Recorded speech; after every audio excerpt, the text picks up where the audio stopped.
The terms arrest and detention can mean different things depending on the legal system in place. For instance, in many Western legal systems, an arrest is understood as the act of taking someone into custody by law enforcement due to suspicion of committing a crime. However, in some other legal systems, such as in certain Middle Eastern countries, the process and definition of arrest can be broader, encompassing not only the arrest itself, but also the subsequent detention of the individual without formal charges for extended periods, often leading to prolonged periods of uncertainty for the person involved.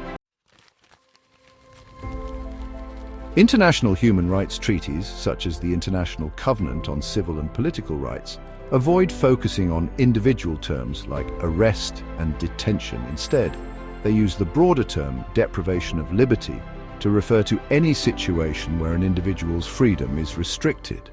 The concept of deprivation of liberty is quite comprehensive and includes a wide range of situations. For example, a person held in police custody for questioning or awaiting trial, a person who has been sentenced and imprisoned after a conviction, or someone placed under house arrest. All of these scenarios are examples of deprivation of liberty. Furthermore, involuntary hospitalization, where a person is confined to a medical institution against their will, can also be considered a form of deprivation of liberty. In the context of armed conflicts, the internment of captured combatants or civilians may also be categorized as deprivation of liberty. This broad application of the term can even extend to instances where people are involuntarily transported across borders or detained during immigration processing. One of the key instruments that help define these terms at the international level is the body of principles for the protection of all persons under any form of detention or imprisonment adopted by the United Nations General Assembly. According to this document, the term arrest is specifically defined as the act of apprehending a person for the alleged commission of an offense or by the action of an authority.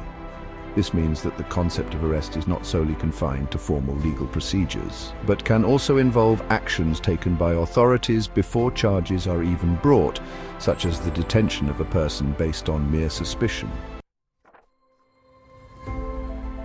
Furthermore, the same body of principles provides a broader definition of a detained person as any person deprived of personal liberty except as a result of conviction for an offense.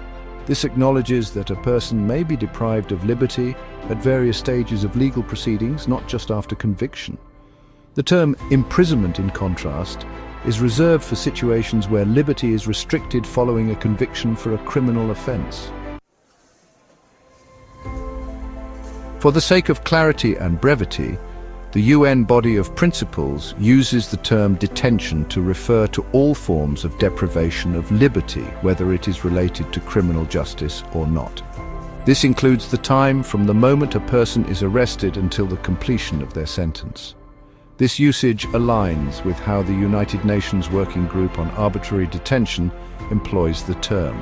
By doing so, we avoid the complexity of having to distinguish between arrest, detention, and imprisonment at each step of the legal process.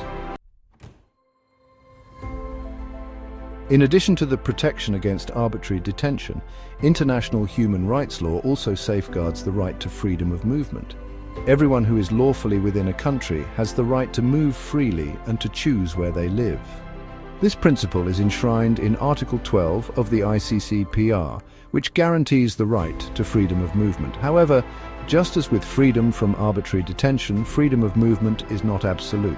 States are allowed to limit this right in certain circumstances, such as for reasons of national security, public order, public health, or to protect the rights and freedoms of others. For example, during times of national emergency or conflict, a government might impose curfews or restrict movement to ensure public safety. Various countries have applied these restrictions in different ways.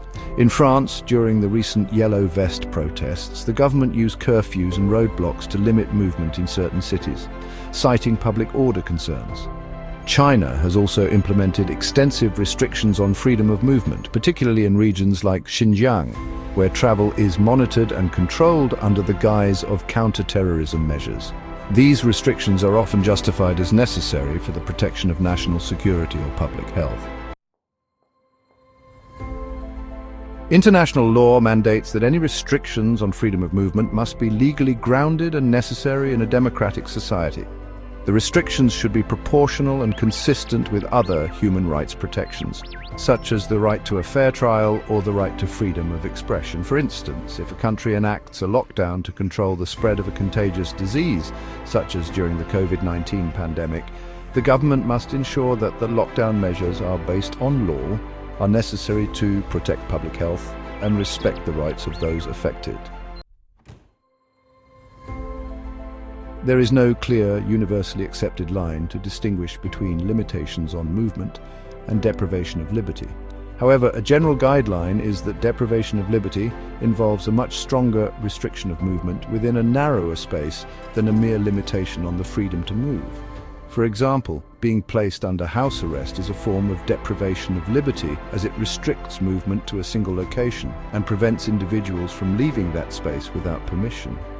In contrast, a limitation on movement may involve restrictions like curfews or travel bans, which, although they limit movement, do not completely prevent a person from leaving their home or community. In Brazil, a prominent example of such restrictions occurred when the government implemented travel restrictions during the global pandemic.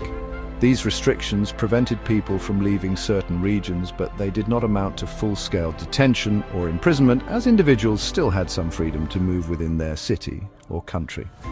Similarly, in Turkey, the government imposed partial lockdowns, but allowed individuals to leave their homes for specific reasons, such as purchasing food or going to work. In conclusion, while the terms arrest, detention, and imprisonment might seem to carry similar meanings, they have distinct definitions under different legal systems.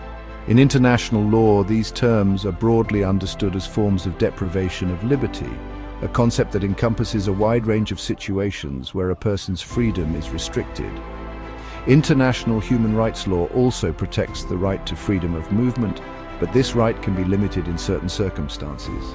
These limitations, however, must always be justified by law and remain proportional to the situation at hand.